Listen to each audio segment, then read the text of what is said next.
America की राजनीति के सबसे बड़े चेहरों में एक चार्ली किर्क अब नहीं रहे। यूटा यूनिवर्सिटी के मंच पर भाषण देते देते अचानक चली गोली और 31 साल का यह कंजर्वेटिव आइकॉन सबके सामने ढेर हो गया। अब सवाल यह है कि क्या यह एक महज आपराधिक घटना है या फिर एक स्नाइपर से कराई गई सोची समझी पॉलिटिकल हत्या। क्या डोनाल्ड ट्रंप से हालिया मतभेद उनकी जान पर भारी पड़े या यह अमेरिका की राजनीति में किसी नए बदलाव की ओर एक इशारा है। सबसे बड़ा रहस्य, गोली चलाने वाला कौन था, क्या वो पकड़ा गया या अब भी आज़ाद घूम रहा है। आज हम खोलेंगे इस सनसनीखेज वारदात के सारे राज।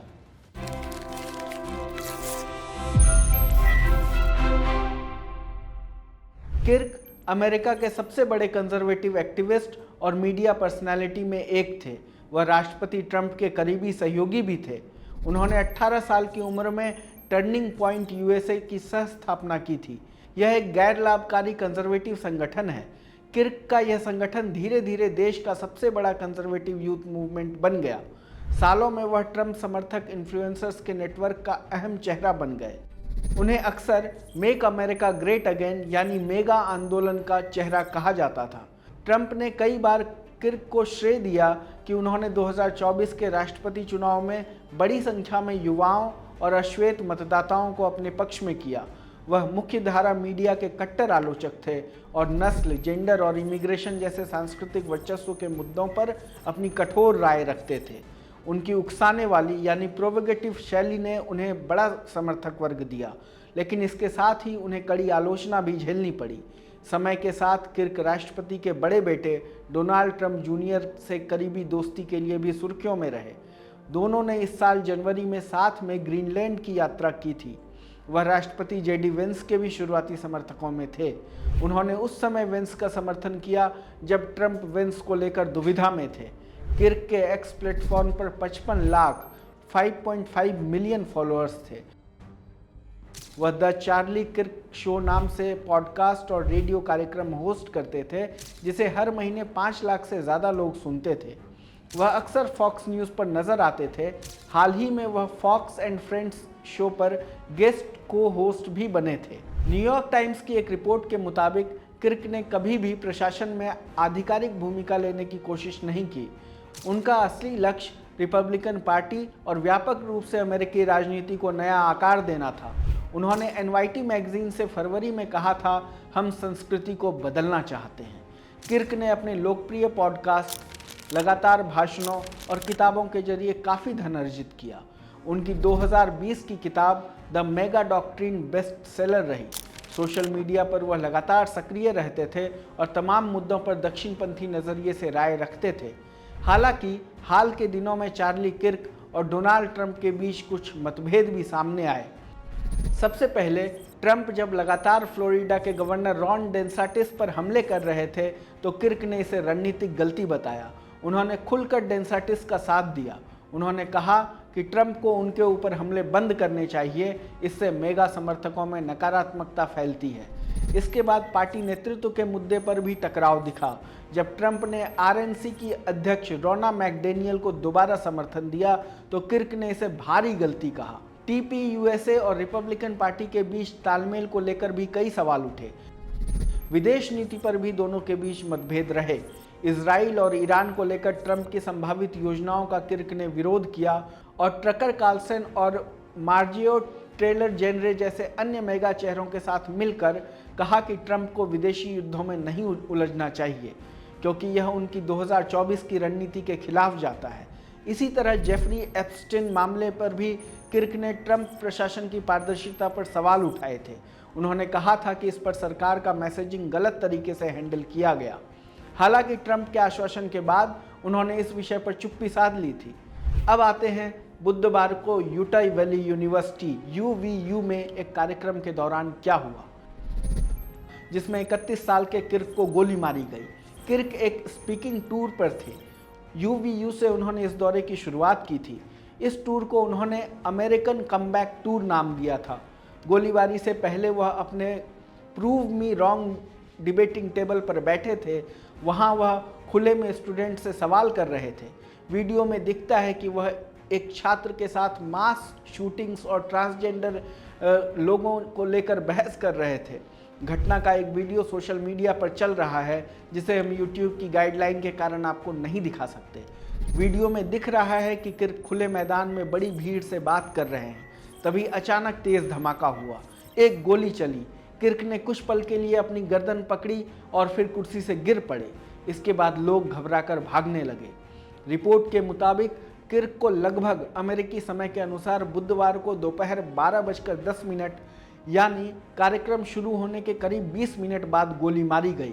कार्यक्रम में और किसी को गोली नहीं लगी, इसलिए माना जा रहा है कि यह एक स्नाइपर शॉट था, यानी इस वारदात को अंजाम देने वाला कोई पेशेवर किलर था। इस दौरान किर्क की पत्नी और बच्चे भी वहां मौजूद थे। अमेरिकी मीडिया रिपोर्ट्स के मुताबिक यह शूटिंग यूवीयू कैंपस के आंगन में हुई। यह जगह सॉल्ट लेक सिटी से लगभग 64 किलोमीटर दूर दक्षिण में है। यूनिवर्सिटी के एक प्रवक्ता ने कहा कि किर्क को स्कूल की लूसी सेंटर बिल्डिंग की छत से गोली मारी गई। यह इमारत कार्यक्रम स्थल से लगभग 90 से 180 मीटर दूर है। यह साफ नहीं है कि गोली छत से चलाई गई या किसी खुली खिड़की से। अब सवाल उठता है कि यह राजनीतिक साजिश है या हेट क्राइम। जी हाँ, इस घटना के बाद दो ही सवाल जो सबसे अधिक बार पूछे जा रहे हैं वह यह है कि यह हत्या किसी राजनीतिक साजिश का परिणाम है या किर्क को मारने वाला कोई सेल्फ मोटिवेटेड हेटर जो उन्हें पसंद नहीं करता था। अमेरिकी मीडिया रिपोर्टों में अभी यह साफ नहीं हुआ है कि पुलिस ने किसी संदिग्ध को हिरासत में लिया है या नहीं। बुधवार शाम यूटा के गवर्नर स्पेंसर कॉक्स ने कहा कि एक पर्सन ऑफ इंटरेस्ट हिरासत में है, हालांकि उस पर तुरंत कोई आरोप नहीं लगा। बाद में यूटा पुलिस ने बताया कि 2 लोगों को संदिग्ध माना गया था, लेकिन जांच में उनका कोई संबंध न मिलने पर उन्हें छोड़ दिया गया। Utah department of public safety के प्रमुख बो मेसन ने कहा कि संदिग्ध ने पूरी तरह से काले कपड़े पहने हुए थे। उन्होंने कहा कि हमले में सिर्फ एक गोली चलाई गई। यूवीयू पुलिस प्रमुख जेफ लॉन्ग के मुताबिक उस कार्यक्रम में 6 अधिकारी तैनात थे और 3000 से ज़्यादा लोग मौजूद थे। किर्क के पास उनकी अपनी निजी सुरक्षा टीम भी थी। यूटा के गवर्नर कॉक्स ने कहा कि यह हमारे राज्य के लिए काला दिन है। उन्होंने साफ कहा कि यह एक राजनीतिक हत्या है। अब जान लेते हैं कि अभी हालात क्या हैं। फिलहाल कैंपस बंद है और 14 सितंबर तक बंद रहेगा। यूवीयू ने एक बयान जारी कर कहा कि यूटा वैली यूनिवर्सिटी की ओर से हम चार्ली किर्क की दुखद मौत से स्तब्ध और दुखी हैं। वह हमारे कैंपस में मेहमान थे। यूनिवर्सिटी ने कहा कि जांच जारी है, लेकिन कैंपस में कोई और खतरा नहीं है। ट्रंप ने क्या कहा?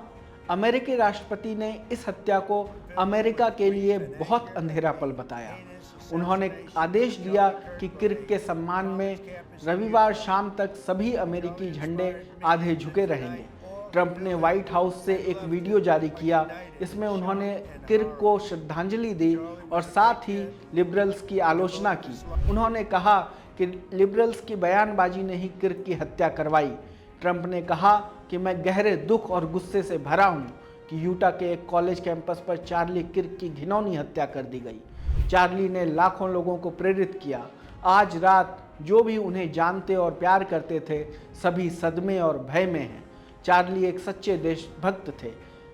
ट्रंप ने कहा कि अब समय आ गया है कि अमेरिका और मीडिया यह माने कि लगातार साल दर साल राजनीतिक विरोधियों को बदनाम करने की संस्कृति का नतीजा हिंसा और हत्याओं के रूप में ही निकलता है।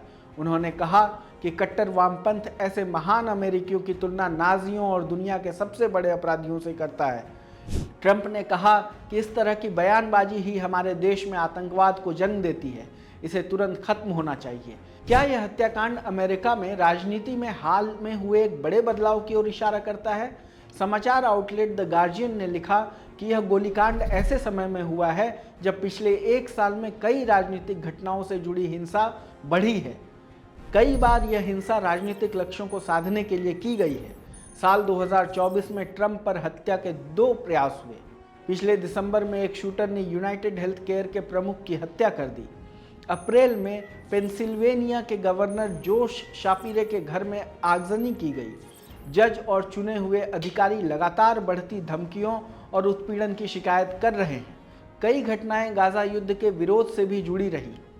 जून में पुलिस की वर्दी में एक व्यक्ति ने मिनेसोटा की एक डेमोक्रेट विधायक और उनके पति की हत्या कर दी।